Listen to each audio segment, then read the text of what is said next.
اعوذ باللہ من الشیطان اللعین الرجیم بسم اللہ الرحمن الرحیم الحمد للہ الذی ہدانا لہذا وما کنا لنہتدی لولا ان ہدانا اللہ لقد جاءت رسل ربنا بالحق الصلاۃ والسلام علی رسول الثقلین محبوب رب المشرقین والمغربین جد الحسن والحسین ابی القاسم محمد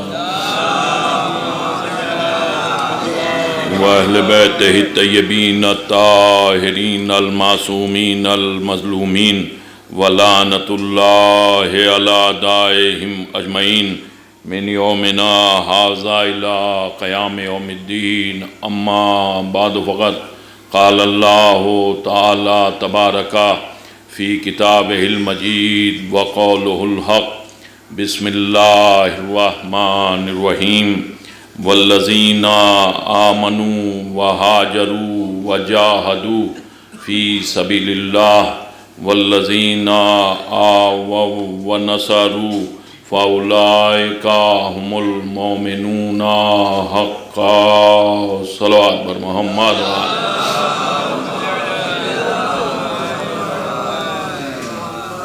بزرگان ملت اور برادران ایمان، کائنات کا پروردگار اپنے بلند و بالا اقوالات قرآن مجید میں مومن کی علامتیں بیان فرما رہا ہے کہ آپ کس کو مومن کہیں گے اور کون مومن ہو سکتا ہے، کون مسلمان ہے اور کون مومن ہے۔ یوں تو عزیزو جہاں کسی نے لا الہ الا اللہ محمد الرسول اللہ کہا تو بس اس کے اوپر فوراً ٹھپا لگ جاتا ہے کہ یہ مومن ہو گیا، اور لوگ اس بات کو بڑھ چڑھ کر کے بیان کرتے ہیں، یا پھر اس سے آگے بڑھے تو جس نے 2 رکعت نماز ادا کری تو اسے فوراً تمغہ دے دیا جاتا ہے کہ یہ مومن ہو گیا، یا اور آگے بڑھے تو اور کسی اس طریقے کی عبادت کہ جس کو کہا جائے کہ بھئی دیکھا بڑے متقی ہیں، بڑے پرہیزگار ہیں، یہ مومن ہیں۔ لیکن اللہ نے اس آیت میں ادھر کسی بھی چیز کی طرف اشارہ نہیں کیا۔ اس نے نہیں کہا کہ کون ہے مومن، مسجد میں جانے والا مومن یا مجلس میں بیٹھنے والا مومن، اس نے کسی طرف اشارہ نہیں کیا، اس لیے کہ اسلام اخلاقیات کا مذہب ہے، تہذیب و تمدن کا مذہب ہے، عقل و فراست کا مذہب ہے۔ اس میں کوئی شے ایسی نہیں ہے کہ جو خامخواہ رکھ دی گئی ہو یا مشوروں پر رکھی گئی ہو۔ یہ منصوص من اللہ قوانین ہیں اور اس میں کسی کا بھی دخل برداشت نہیں، جبکہ پروردگار عالم نے جس کے سینہ اقدس پر قرآن مجید کو نازل فرمایا، جب اللہ نے اس کا دخل برداشت نہیں کیا تو انصاف سے بتاؤ سقیفہ میں بیٹھنے والوں کا دخل اللہ کیسے برداشت کر لیتا؟ توجہ کا چاہ رہا ہوں عزیزان محترم، غور کیجئے گا، اس میں اپنی مرضی کسی کی نہیں چلے گی، کسی کی کوئی یہ نہیں۔ آپ دیکھیں، آپ کے ذہنوں میں ایسے واقعات ہوں گے اور آپ نے پڑھے ہوں گے تاریخ میں کہ کہیں پر ایسا ہوا کہ رسول نے اپنی مرضی داخل کرنا چاہی تو فوراً ہو گیا۔ اے پیغمبر، آپ کو یہ حق کس نے دیا ہے؟ آپ سے کس نے کہا ہے کہ آپ اس میں اپنی رائے شامل کریں؟ اس لیے کہ یہ منصوص من اللہ قوانین ہے، لوح محفوظ پر رقم ہے، تو اس میں کسی کی مرضی نہیں، کسی کا مشورہ نہیں۔ اسی لیے نوع انسانی کے لیے سب سے بہتر قوانین شریعت محمدی ہے۔ توجہ چاہ رہا ہوں عزیزان محترم، سب سے بہتر قانون جو ہے وہ شریعت محمدی ہے۔ اگر انسان اس پر مکمل عمل کر لے تو یقیناً دنیا بھی سدھرتی ہے اور آخرت بھی سدھرتی ہے، اگر شریعت محمدی پر عمل۔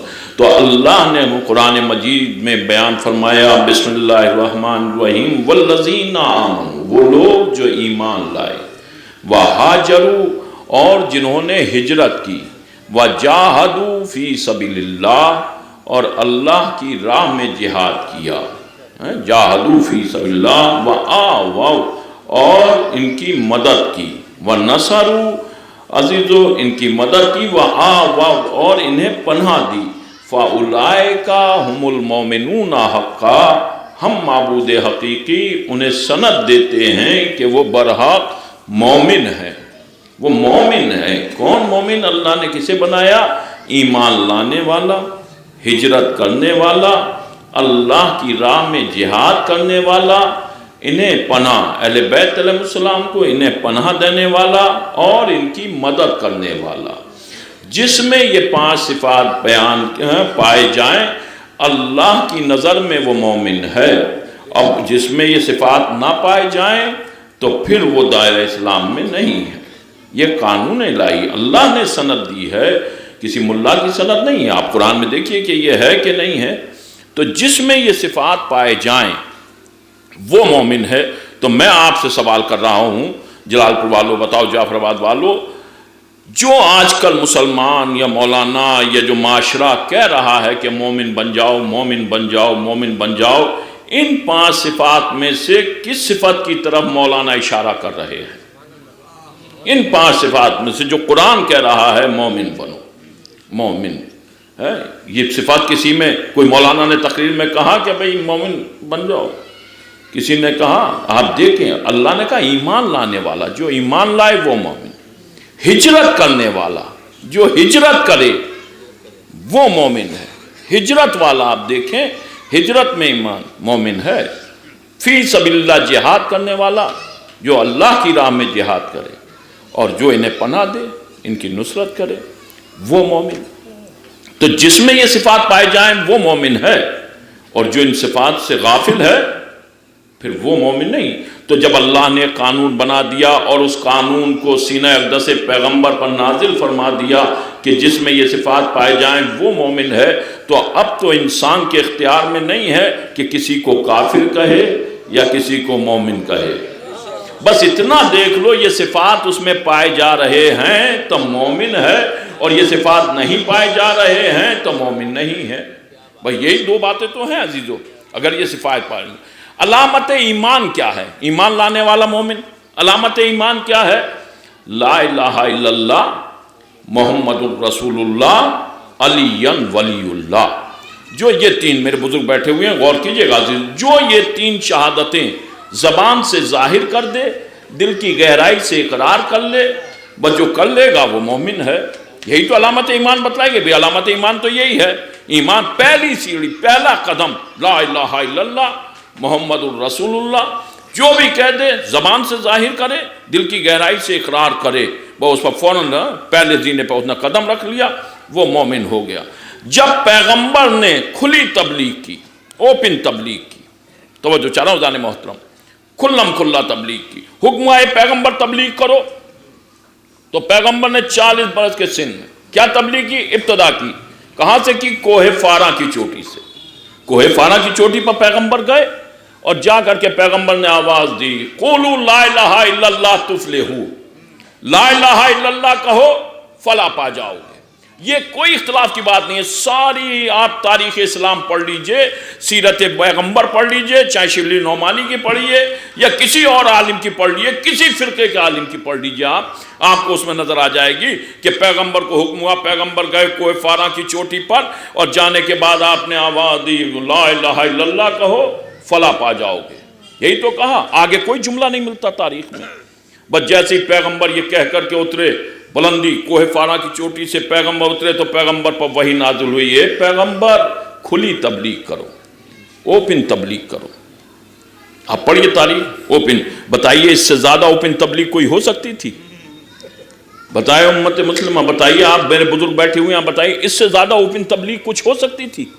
بھئی بزرگ لوگ بیٹھے ہوئے ہیں، ہمارا زمانہ تو یہ مائک کا زمانہ آ گیا، ہاں سنا ہے کہ، اور بلکہ ہمارے بچپن میں بھی ہم نے یہ دیکھا ہے کہ مسجد میں ایک گلدستہ بنا ہوا کرتا تھا، اذان کے بعد اس پر کھڑے ہوتے تھے، بلندی کا سہارا لے کر کے اذان دی جاتی تھی تاکہ دور تک آواز چلی جائے۔ آواز پہنچانے کے لیے دور تک آواز. اور پھر ہمارے یہاں بھی بہت سے لوگ کہتے ہیں کہ فلاں شخص تھے، ان کی آواز اتنی بلند تھی کہ نماز فجر کی اذان فلاں مقام پر سنی جاتی تھی صرف بلندی کی وجہ سے. تو بلندی کی وجہ سے تو پیغمبر سے جب ہوا کہ اوپن تبلیغ کرو، کھلم کھلا تبلیغ کرو، تو پیغمبر نے بلندی کا سہارا لیا، کوہ فارا کی چوٹی کا. یہ وہ پیغمبر ہے عزیزو، اگر چاہے تو اپنے مزاج کے مطابق جہاں جائے وہاں آواز پہنچا دے، جہاں چاہے آواز روک لے. تو بلندی کا سہارا لیا کس لیے؟ کہ تاکہ سب تک آواز پہنچ جائے، سب تک آواز پہنچ جائے بلندی کا. اب جہاں جہاں بلندی پر جا کر کے پیغمبر نے اعلان کیا، یا تو اللہ کی الوہیت کا اعلان کیا یا علی کی ولایت کا اعلان کیا. صلوات بھیجئے محمد و آل محمد پر. اب بلندی کا سہارا لیا نہیں ہے، بلندی کا لا الہ الا اللہ کہو فلا پا جاؤ گے. ایمان لانے والا مومن پیغمبر گئے اور جا کر کے بلندی پہ، تو اس سے بلند جگہ تو کوئی نہیں. لیکن حکم ہوا پیغمبر، جب وہاں سے پیغمبر یہ اعلان کر کے اترے تو فوراً حکم ہوا اے پیغمبر کھلی تبلیغ کرو. پیغمبر نے کہ میں نے تو بلندی پر جا کر کے کہا، اور اللہ وہی نازل کر رہا ہے کھلم کھلا تبلیغ کرو، اوپن تبلیغ کرو.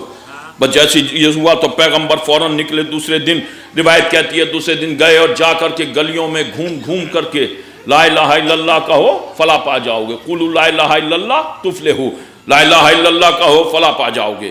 میں اس کا رسول ہوں، میں حکم دے رہا ہوں. یہ دو چیزیں پیش کر رہے.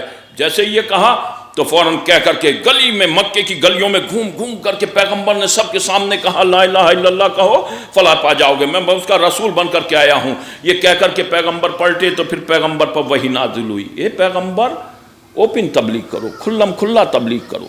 توجہ چاروں اذان محترم پڑھیے تاریخ کے ہے کہ نہیں ہے کہ کھلی تبلیغ کرو. ارے پیغمبر نے کہا میں نے تو گلیوں میں گھوم گھوم کر تبلیغ کری، ایک ایک کو پکڑ کر کے تبلیغ کری. اور پھر پیغمبر پر وحی نازل ہو رہی ہے پیغمبر کھلم کھلا تبلیغ کرو. اب جو یہ کہا تو پیغمبر پھر تیسرے دن اٹھے اور اٹھ کر کے پھر پیغمبر اب جو ان چوپالوں پر پہنچے جہاں کافر اور مشرک بیٹھا کیا کرتے تھے، اور جا کر کے پیغمبر نے لات کو برا، منات کو برا، عزا کو برا، حبل کو برا، اور کہا قولوا لا الہ الا اللہ تفلحوا، لا الہ الا اللہ کہو فلا پا جاؤ گے، میں اس کا رسول بن کر کے آیا ہوں. جیسے پیغمبر نے کہا اور کہہ کر کے واپس پلٹے تو پیغمبر پر وحی نازل ہوئی اے پیغمبر کھلی تبلیغ کرو، اوپن تبلیغ کرو. بتائیے پیغمبر نے پوری تاریخ پڑھ لیجئے، اس سے آگے کوئی جملہ نہیں کہا ہے. پیغمبر نے بس یہی کہا کہ لا الہ الا اللہ تفلحوا، میں اس کا رسول بن کر کے آیا ہوں. یہ پیغام پہنچا کر کے پیغمبر پلٹے تو اللہ نے کہا نہیں کھلی تبلیغ کرو. مکے کی گلیوں میں گھوم کر کے تبلیغ کی تو پھر حکم ہوا پیغمبر کھلی تبلیغ کرو. عزیزو چوپالوں پر جا کر کے تبلیغ کی تو پھر حکم ہوا پیغمبر کھلی تبلیغ کرو، کھلی تبلیغ کرو. اب پیغمبر شش و پنج میں کہاں تبلیغ کروں؟ بتائیے یہ کھلی تبلیغ تھی. تبلیغ تو ہو رہی تھی لیکن مجھے ایسا تاریخ کے جملوں سے محسوس ہو رہا تھا کہ اللہ کو پسند نہیں آ رہی تھی. توجہ چاہوں جانے محترم، بھئی تبلیغ تو ہو رہی تھی، تبھی تو اللہ کہہ رہا کھلی تبلیغ کرو. تو جو کھلی تبلیغ کرو تو بتائیے کوہ فارا کی چوٹی کی تبلیغ تاریخ کہتی ہے، تو اس سے زیادہ کھلی تبلیغ کوئی ہو سکتی ہے؟ چوپالوں پہ تبلیغ کری تو کوئی اس سے زیادہ کھلی تبلیغ؟ گلیوں میں گھوم کر کے تبلیغ تو کہا نہیں اوپن تبلیغ کرو، یعنی اوپن تبلیغ کرو، تبلیغ کرو، کھلم کھلا تبلیغ کرو. یعنی کوہ فارا کی تبلیغ اللہ کو پسند نہیں، مکے کی گلیوں کی تبلیغ اللہ کو پسند نہیں، چوپالوں پر تبلیغ اللہ کو پسند نہیں. جب پسند نہیں تو پیغمبر بوجھل قدم لے کر کے سر جھکا ہوا، چہرہ اترا ہوا خانہ ابو طالب کی طرف چلے. سینے خانہ میں ابو طالب تشریف فرما ہے. پیغمبر کا اترا ہوا چہرہ دیکھا تو بے ساختہ کہا بیٹا یہ تمہارا چہرہ اترا ہوا کیسے ہے؟ تو پیغمبر نے کہا چچا جان اللہ نے کہا تبلیغ کرو، کھلم کھلا کرو. میں نے کوہ فارا کی چوٹی سے کی اور کر کے اترا تو اللہ نے کہا نہیں کھلی تبلیغ کرو. تو میں نے مکے کی گلیوں میں کی تو اللہ نے پھر کہا کھلی تبلیغ کرو. تو میں نے چوپالوں پر جا کر کے تبلیغ کی، پھر اللہ کی وحی نازل ہوئی کھلی تبلیغ کرو. میں کون سی تبلیغ کروں جو اللہ کو پسند آئے؟ بس جیسے یہ کہا تو جناب ابو طالب نے پیغمبر کو سینے سے لگایا اور لگا کر کے کہا بیٹا آغاز تبلیغ ہمارے گھر سے کرو. توجہ چاہ رہا ہوں پڑھیے تاریخ کے ہے نہیں، آغاز تبلیغ ہمارے گھر سے کرو. گھر ہمارا ہوگا کھانا ہمارا ہوگا، دسترخوان ہمارا ہوگا، کھلانے والا ہمارا ہوگا۔ عزیز و دعوت ذوالعشیرہ کے بعد آپ کوئی جھوٹی بھی روایت مجھے دکھا دیجئے کہ پھر وہی نازل ہوئی ہو کہ اب کھلی تبلیغ کرو، یعنی پروردگار بھی ابو طالب کے گھر سے تبلیغ کو پسند فرماتا ہے، کوہ فارا کی تبلیغ کو پسند نہیں فرماتا۔ یہ کئی روایت میں ملا۔ پھر اس کے بعد ایمان لانے والا مومن، جو ایمان لائے وہ مومن۔ ہمارے گھر سے آغاز تبلیغ کرو، ابتدا ہمارے گھر سے کرو۔ اب بتائیے، جیسی کہا تو اب ابتدا ہوئی ابو طالب کے گھر سے۔ توجہ چاہ رہا ہوں زانی محترم، جب ابتدا ہوئی ابو طالب کے گھر سے تو کھانا ابو طالب نے اہتمام کیا۔ میں دعوت ذوالعشیرہ کی طرف ویسے نہیں پڑھ رہا ہوں، میں تو بے ایمان لانے والا۔ توجہ چاہ رہا ہوں ظالمان، ابتدا کھانا کا انتظام کیا، علی کو بھیجا، علی جاؤ۔ اپنے رسول نے کہا قبیلے کے لوگوں کو جمع کر لو۔ علی گئے اور جا کر چلو ہمارے گھر چلو، ہمارے گھر چلو، ہمارے گھر چلو، اور جا کر کے سب کو لے کر کے آئے۔ جیسے لا کر کھانا لگا دیا گیا، دسترخوان پر چن دیا گیا، جو دیکھا تو رسول نے بسم اللہ کہہ کر کے کھانا چکھا۔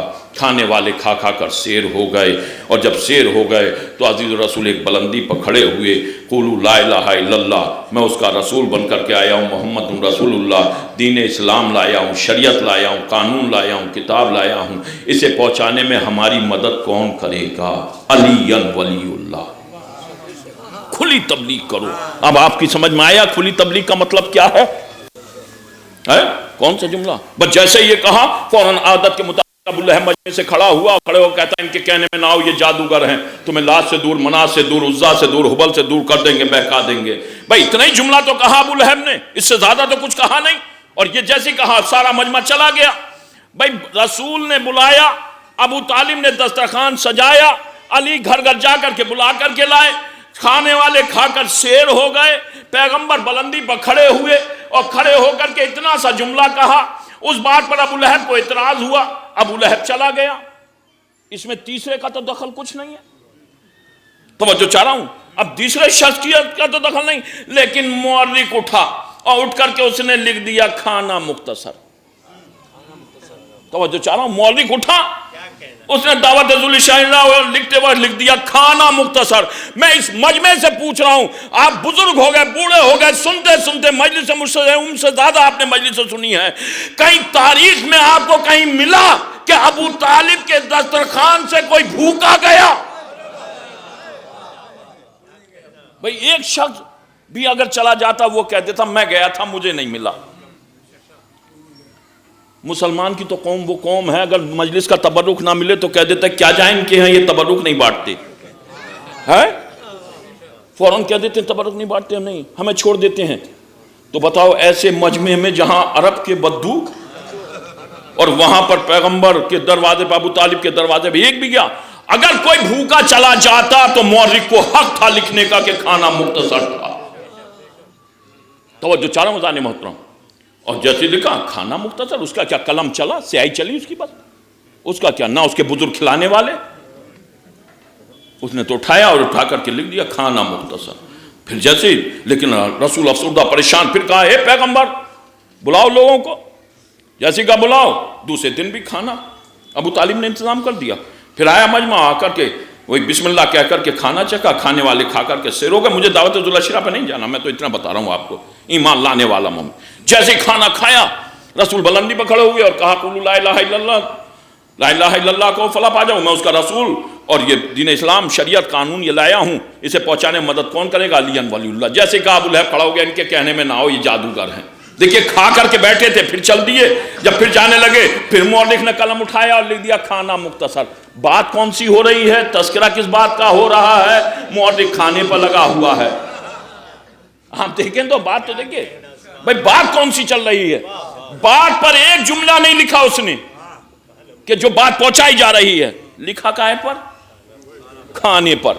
کھانے پر بولا، جب بولا تو کھانے پر بولا، اور ایسا بولنے والا ہے کھانے پر کہ جس کے بزرگوں نے کہیں کھلایا نہیں۔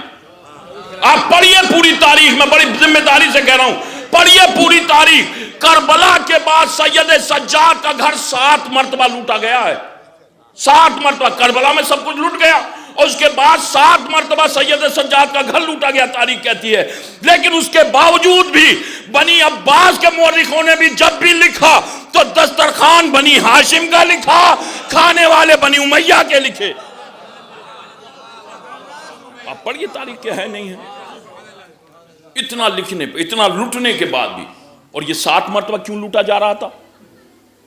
بھئی 1 مرتبہ لوٹ گیا تھا، 1 مرتبہ لوٹنے کے بعد آدمی برسوں نہیں سمجھ پاتا، اور وہاں 7 مرتبہ لوٹا جا رہا ہے. اس کا مطلب یہ ہے کہ بنی ہاشم کا خاندان لوٹنے سے کم نہیں ہوتا، قتل ہونے سے کم نہیں ہوتا. آپ دیکھیں، نہیں تو کچھ نہیں تھا تو لوٹنے کیا آ رہے تھے. وہ دیکھیں ابو طالب، دیکھیں جتنا بھی جو کچھ آپ پڑھیں گے تاریخ میں اس پر غور کیجئے. پھر وہی چلے گئے، پھر پیغمبر افسردہ پریشان، یہ پیغمبر بلاؤ. ابو طالب نے کہا بلاؤ. اب جو کہا بلاؤ. اب آپ بتائیے، جو بزرگ ہیں، زاہد صاحب ہیں، جناب حاجی جی ہیں، اور بزرگ بیٹھے ہوئے ہیں، کوئی اپنی اولاد کو یا اپنے خاندان کے لوگوں کو بلاؤ، تو کسی بوتے پہ ہی تو کہہ رہا بزرگ بلاؤ. اور مورخ لکھ رہا کھانا مختصر. آگے چل کے آپ کے ایریے کے تو مورخ نے یہ بھی لکھ لیا اتنا غریب ہو گیا تھا، اپنے بچوں کی پرورش نہیں کر پا رہا تھا. لکھا نہیں لکھا آپ کے ہاں مورخ نے؟ لکھا کہ نہیں لکھا؟ شبلی نعمانی لکھ رہے ہیں کہ بڑے مفلح الحال بچوں کی پرورش. اور دیکھیں کتنا شاطر ہے، لکھتے وقت یہ بھی لکھ رہا ہے جب بچے بانٹنے لگا، پیغمبر نے کہا مجھے دے دو میں پالوں گا، تو کہا بس کسی کو لے لو، عقیل کو نہ لو، میں عقیل سے زیادہ محبت کرتا ہوں. شاطرانہ دیکھیے، یہاں بھی علی کا نام نہیں لیا، ساری کائنات علی کو چاہتی ہے. اس نے یہاں کیا لکھا کہ بس یہ عقیل سے میں بہت محبت کرتا ہوں اور تم اس کے بعد. جبکہ فطرت انسانی یہ ہوتی ہے، یا تو بڑے بیٹے سے محبت ہوتی ہے یا سب سے چھوٹے بیٹے سے محبت ہوتی ہے. آپ دیکھیں یہ ہوتی ہے. لیکن انہوں نے یہاں بھی یہ فوراً یہ لکھا کھانا مختصر، کھانا مختصر. جیسے تیسرے روز بھی بھائی دیکھیں 3 روز مسلسل کھانا، اور کھانے والے یہ بھی لکھا کھا کر کے سیر ہو گئے، اور اس کے ساتھ یہ بھی جملہ لکھا کہ کھانا مختصر. عزیزو یہ 3 روز دسترخوان سجانا اور 3 روز کا کھانا بتلاتا ہے کہ ابو طالب کا کھانا مختصر نہیں تھا، لکھنے والے کا مزاج مختصر تھا. صلوات بھیجئے محمد و آل محمد پر.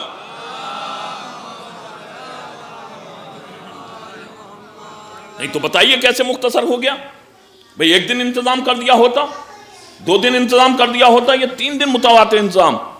اور انتظام کس نے کیا؟ ابو طالب نے. اور کام کیا ہو رہا تھا؟ توجہ چاہ رہا ہوں ذہنی محترم، تھوڑا سا آگے کھلے میں مجلس تو ہے ضرور، آپ بتائیے. انتظام ابو طالب. کام کیا ہو رہا تھا؟ تبلیغ. بھئی تبلیغ اسلام ہو رہی تھی نا جناب، تبلیغ ہو رہی تھی، کام ہو رہی تھی تبلیغ. اور منتظم کون تھا؟ ابو طالب. اس کام میں جو منتظم ابو طالب تھے، سارے کام کے، کوئی ایک نہیں کہ یہ نہیں یہ نہیں یہ نہیں یہ نہیں، جتنا بھی کام ہو رہا تھا منتظم کون؟ چندہ تو کسی کا نہیں تھا. دیکھیں تبلیغ کا کام اور منتظم کون؟ اس وقت مجلسوں کا لفظ تو تھا نہیں، مجلسوں کی بنیاد تو ابو طالب کی پوتی نے ڈالی ہے، جناب زینب نے ڈالی ہے. تو یہ کام کیا تھا؟ تبلیغ. منتظم کون؟ ابو طالب. یہ پہلا اجتماع کہاں ہو رہا تھا؟ ابو طالب کے گھر پر. پہلا اجتماع کہاں ہو رہا تھا؟ ابو طالب کے گھر پر. منتظم کون تھا؟ ابو طالب. تبلیغ کا مقرر کون؟ پیغمبر. اب جو عزیزو شور مچائی ہوئے معاذ اللہ ابو طالب ایمان نہیں لائے تھے، ایمان نہیں لائے تھے، اور پھر اجتماع پہ اجتماع کیے جا رہے ہیں. اجتماع اما آج اجتماع کر رہے تو چندے کی بنیاد پر. پہلے اجتماع کی بنیاد ابو طالب نے اپنے کاندھوں پر اٹھائی. پہلے اجتماع کی بنیاد اپنے کاندھوں پر ابو طالب نے، چندے سے نہیں کیا کام. عزیزو جو ذاتی ملکیت پر انتظام کرے وہ آج تک مومن نہیں، اور جو چندے سے اجتماع کرے، آپ غور تو کیجئے. منتظم کون ہے؟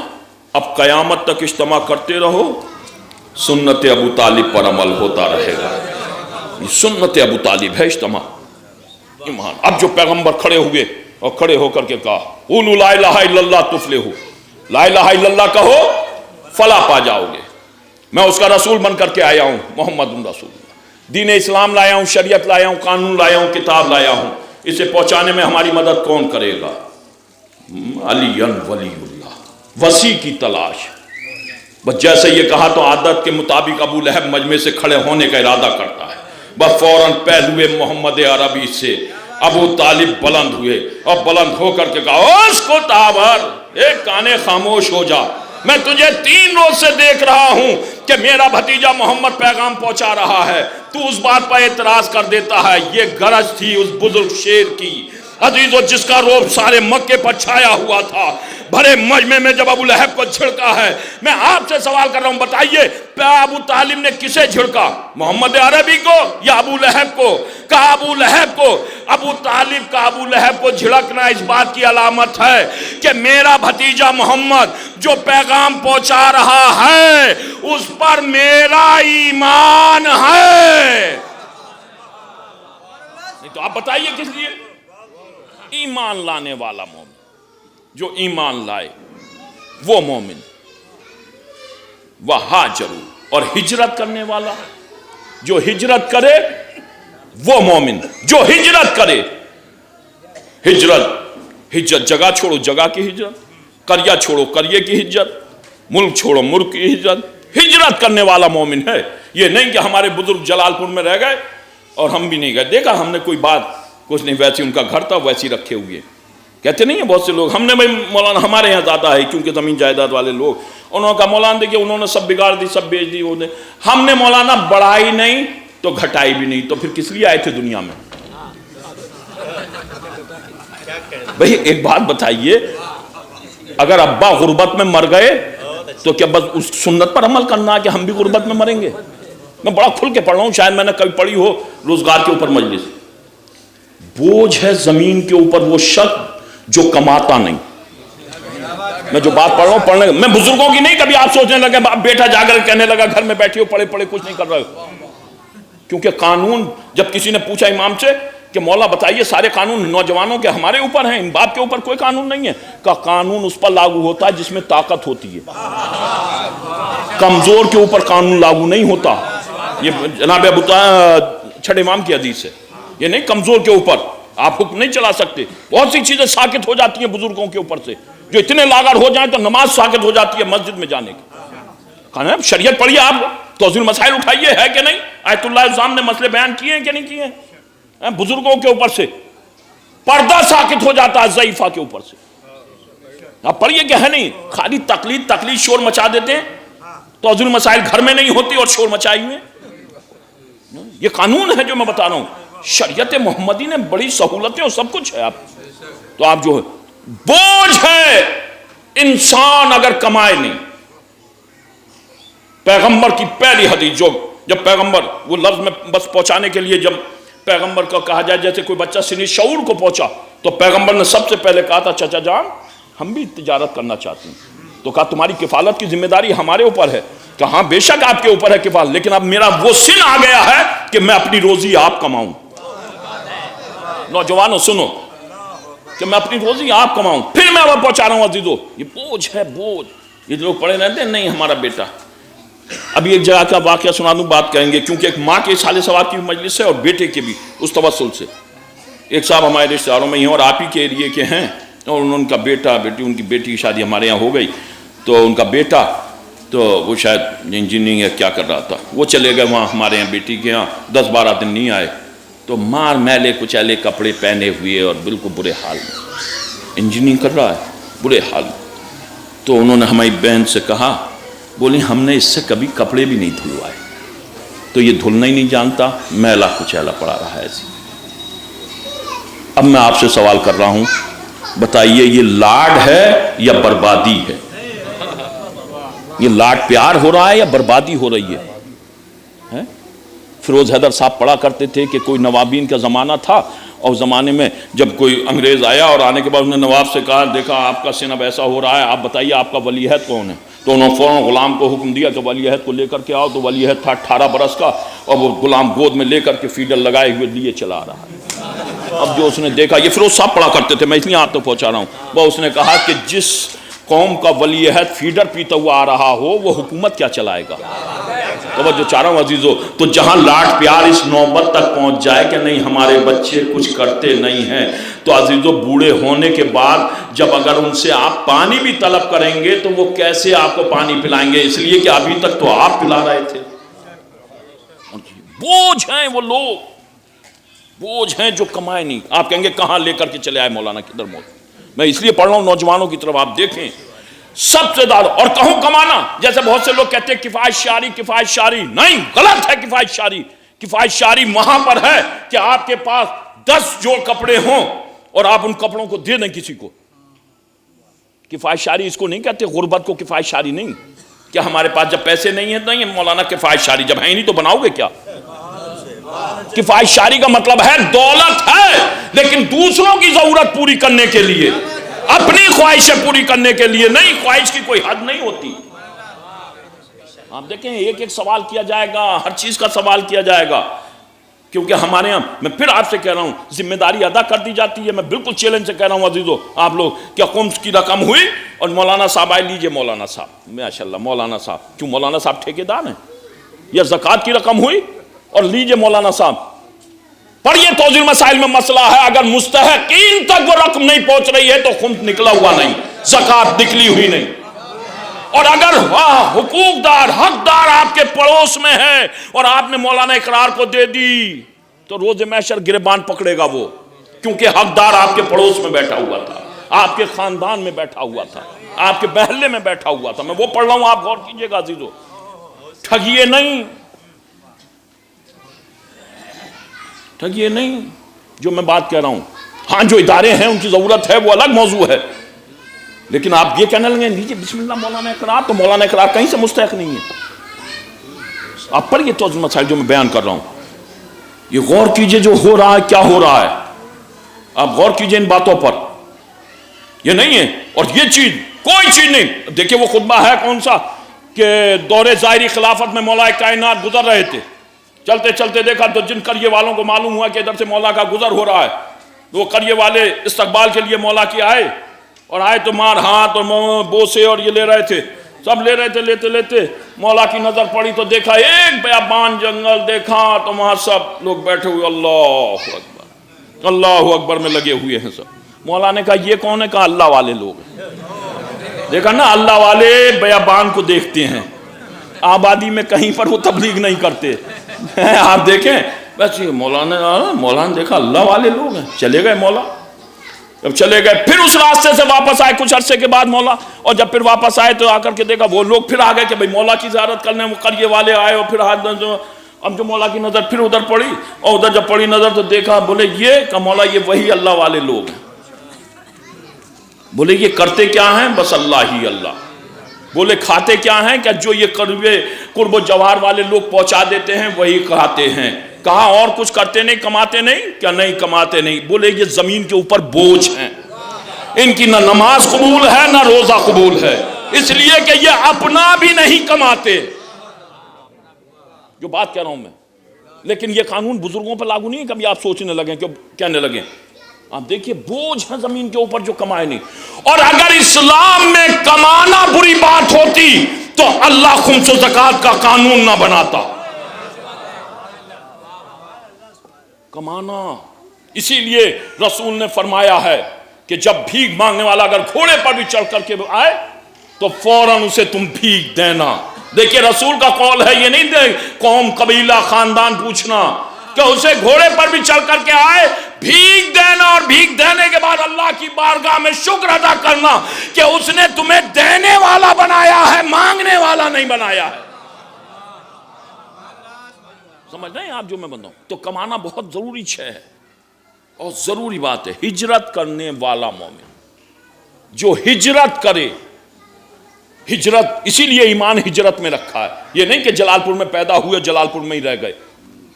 ہجرت کرو، نکلو اور نکل کر کے دیکھو کہ دنیا کیسے زندگی بسر کر رہی ہے، کس ماحول میں رہ رہی ہے۔ ہجرت کرنے والا ہے میرے معبود، تو نے ایمان ہجرت میں رکھ دیا کیا؟ ہجرت کرنے والا مومن، ملا تو ایمان مسلح پر رکھے ہوئے، محراب میں رکھے ہوئے ہیں. محراب میں کیا ایمان میں بھی محراب میں رکھ دیتا, میں بھی سجدے میں ایمان رکھ دیتا, میں بھی رکوع میں ایمان رکھ دیتا, میں بھی تشہد میں ایمان رکھ دیتا, لیکن اگر میں نے سجدے میں ایمان رکھ دیا ہوتا تو یہ ایمان کے چکر میں کچھ کرتا ہی نہیں, ہر وقت مصلی پر لگا رہتا, ہر وقت سجدے پر سجدہ, سجدے پر سجدہ. اور میں نے اسے پیٹ دیا ہے, شکم دیا ہے, اور جب یہ مصلی پر اسے بھوک لگتی تو یہ کما کر کے کچھ رکھتا نہیں, مصلی سے اٹھتا تو جو لوگ کما چکے ہوتے ہیں ان کے مال پر نظر, وقت پر نظر, جائیداد پر نظر, دولت پر نظر, اور ادھر سے وہ لوٹ کر کے کھا کر کے جب مصلی پر آتا تو حرام غذا پیٹ میں ہوتی تو خضوع و خشوع نہ ہوتا, اور جس میں خضوع و خشوع نہ ہو وہ عبادت مجھے پسند نہیں.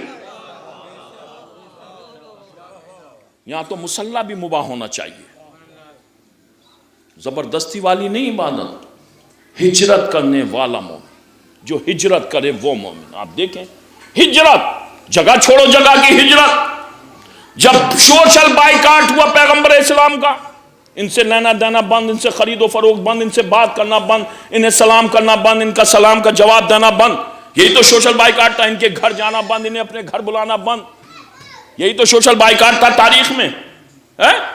پیغمبر جس کی طرف جاتے تھے وہ منہ پھیر لیا کرتا تھا, جہاں بیٹھے ہوتے تھے لوگ پیغمبر جا کے بیٹھے وہ اٹھ کر کے چل دیا کرتے تھے.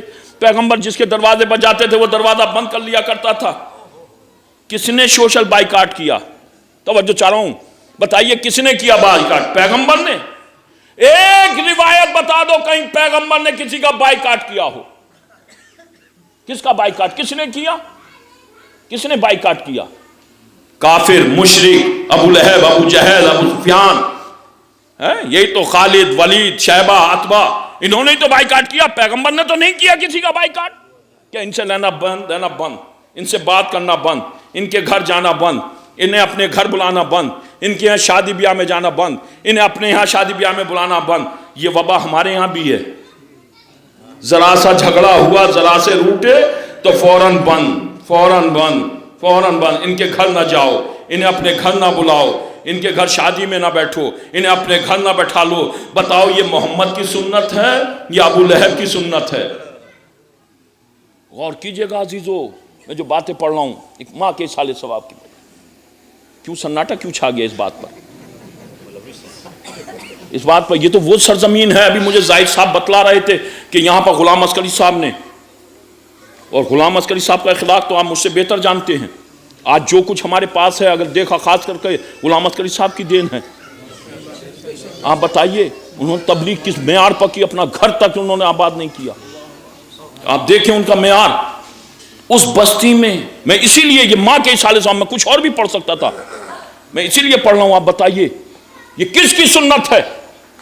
Social boycott. اور جب بائیکاٹ ہوا ہجرت کرنے والا مومن تو جناب ابو طالب سب کو لے کر کے شیب ابی طالب میں چلے گئے. ہجرت کرنے والا مومن شیب ابی طالب میں چلے گئے. تاریخ تبری میں علامہ تبری نے تحریر فرمایا ہے سارا اسلام شیب ابی طالب میں چلا گیا. سارا اسلام کہاں چلا گیا؟ شیب ابی طالب میں. اے علامہ تبری آپ کے اس جملے پر میرے لاکھوں سلام. اتنا اور لکھ دیتے آپ کے بزرگ کہاں پر تھے. سلوات بھیجئے محمد و آل محمد پر. ہجرت کرنے والا مومن وآوَوْا, انہیں پناہ دینے والا. تو ابو طالب سے بڑا کوئی پناہ دینے والا ہے؟ وَجَاهَدُوا فِي سَبِيلِ اللَّهِ, اور اللہ کی راہ میں جہاد کرنے والا. اپنا مفاد نہیں, اپنا فائدہ نہیں, اپنا لالہ نہیں, اللہ ہی اللہ. جو اللہ کے لیے کرے. اب جہاد کو ایک قسم کا جہاد نہیں ہے. ہاں بہتر جہاد تو جہاد ہے بھئی, تلوار کا جہاد مظلوم کے لیے اٹھے, قلم کا جہاد قوم کے لیے کچھ لکھا جائے, پیسے کا جہاد غریبوں کی مدد کی جائے. یہ سب جہاد ہیں عزیزو. کوئی یہ تھوڑی ہے جہاد آپ سمجھ لیں جہاد. تو یہ جو جہاد ہے جہاد فی سبیل اللہ. اگر آپ تاریخ اسلام کا مطالعہ کریں گے کائنات میں واحد ابو طالب ایسی شخصیت ہے کہ جس نے تینوں جہاد ایک ساتھ کیے. تلوار کا جہاد بھی کیا, قلم کا جہاد بھی, نعت لکھی, ساری دولت لٹائی ابو طالب نے. موضوع نہیں ہے, نہیں تو میں ابو طالب کی دولت کا تذکرہ کرتا.